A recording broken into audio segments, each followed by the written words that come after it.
Okay, so this code I will demonstrate the use of factory pattern through the project, the pizza project, same as for Simple Factory.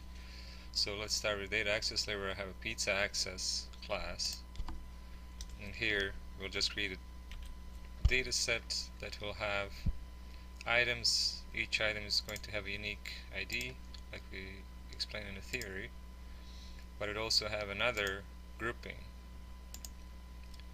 and the grouping is going to be also having its own title, Chicago style, and the ID. So these would be coming from different data table. So I'll very quickly cover our pizza logic, which is a part of our business logic layer, which gets our data access. And to do that, I will go ahead and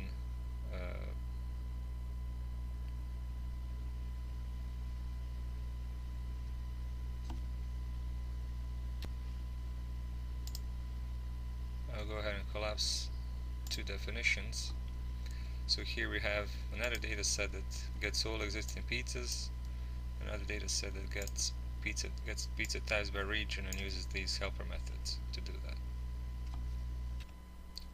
And then this is our program, this is our interface that's actually going to let us choose which region, and under that region we order a pizza. So quickly just to note is that it is actually here that we decide which of the regions or which of the groups we're going to be instantiating.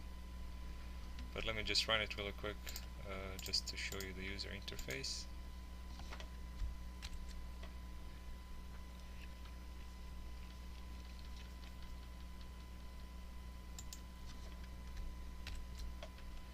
So we choose which type of region first of all. We log into the region Chicago, New York, or Chinese style region. And then once we're in there, it lets us make the type of pizza that we want.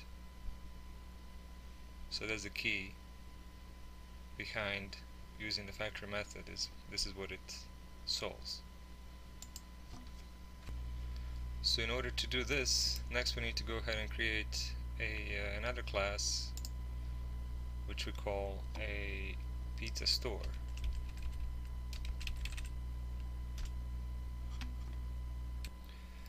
So our pizza store class declares a public method for ordering pizza of the type pizza. So it's an order pizza method,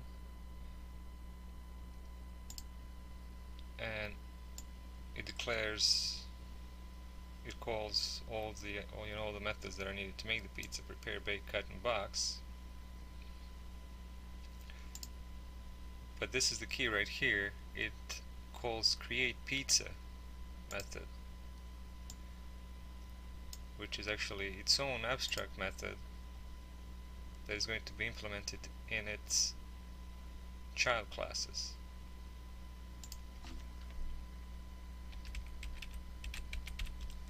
Internal abstract class pizza store order pizza method that calls public abstract method create pizza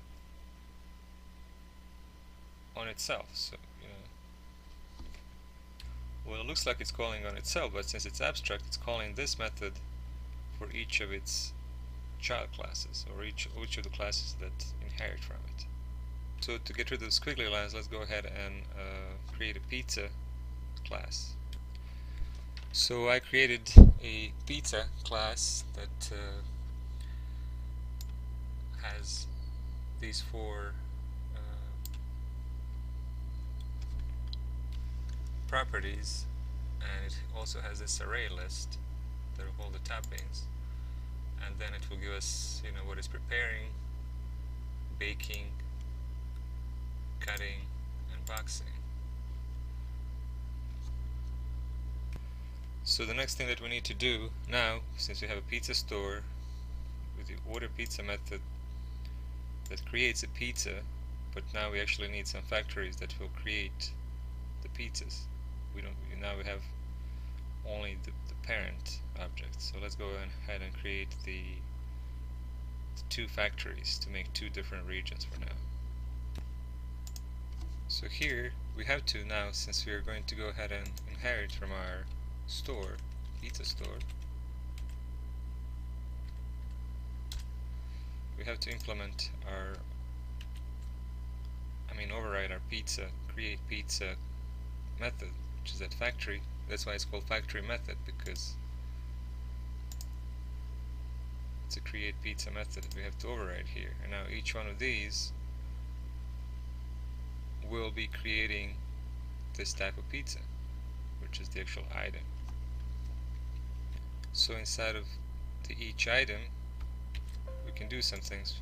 So for example, here in a constructor of it, we are going to and we have to inherit from our factory, which is a New York pizza store. And then what we do is we assigned values to the properties of it. This actually inherits from the pizza, so each of the items, they inherit from their parent class, which is pizza. So let's take a look what I have here. So I have pizza store with its abstraction and a factory method. The factory method decides, quote unquote, which pizza is going to make. We know that it's this one because it's a pizza type 3. It's a New York style cheese pizza, so this is the pizza that should be making. So let me go ahead and try and test this. So what I'll have to do here is I'll have to go ahead and make this instantiation right here of our New York pizza store, because that's the one that we're going to be going in. Let's try to run it. So we're going to New York, we're logging into that region. Now we're in New York region, and we want to go ahead and be able to create a cheese pizza. And here we go, it's preparing New York style cheese pizza, dusting the dough, adding sauce, baking, cutting the pizza into diagonal slices, and putting the pizza into official store pizza box. But now let's go ahead and add another pizza, which is let's go ahead and add a Chicago pizza. So here's a Chicago style cheese pizza. It also has to inherit from pizza. And let's say this pizza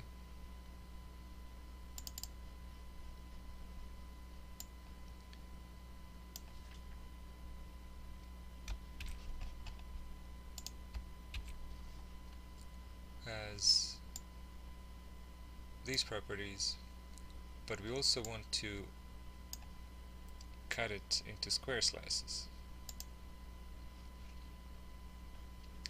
So that's why in our pizza here, we made cut virtual, so that way we can override it here and we can cut it differently. So that's another level of flexibility that we can do. So in order to add another pizza, all we have to do is add another class without changing anything else. But now let's say that we want to go ahead and add whole another region. We want to add a Chinese region, Chinese pizza. So what do we have to do in order to do that? All we have to do is add another store. We can call it a Chinese pizza store. Chinese pizza store inherits from our pizza store.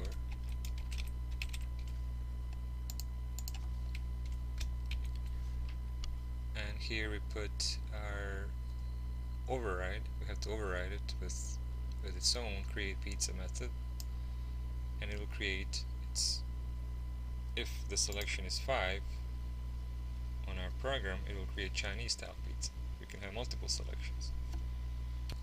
And here we go, with the Chinese we are cutting pizza into rectangles. And then in our another change that we have to make in our program is we need to go ahead and add instantiation for these two new pizza types. But we are not making any changes to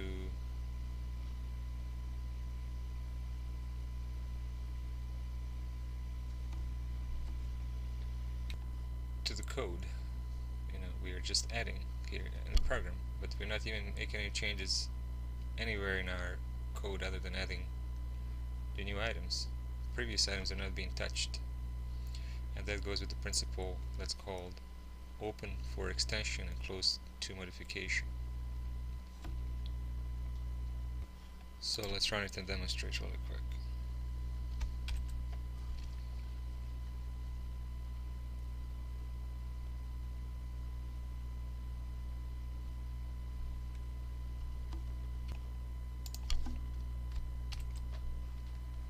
So let's say we want a Chicago style, log into Chicago style region. We are in it. Now we want to go ahead and make a Chicago style cheese pizza.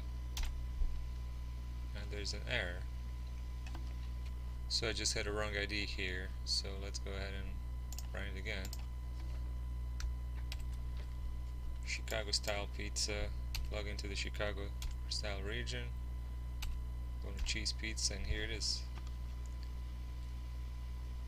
Square slices. Now let's go ahead and try the Chinese. Just selection number 3, cheese pizza, and it's making a Chinese style cheese pizza. So this is the code explanation of factory method pattern.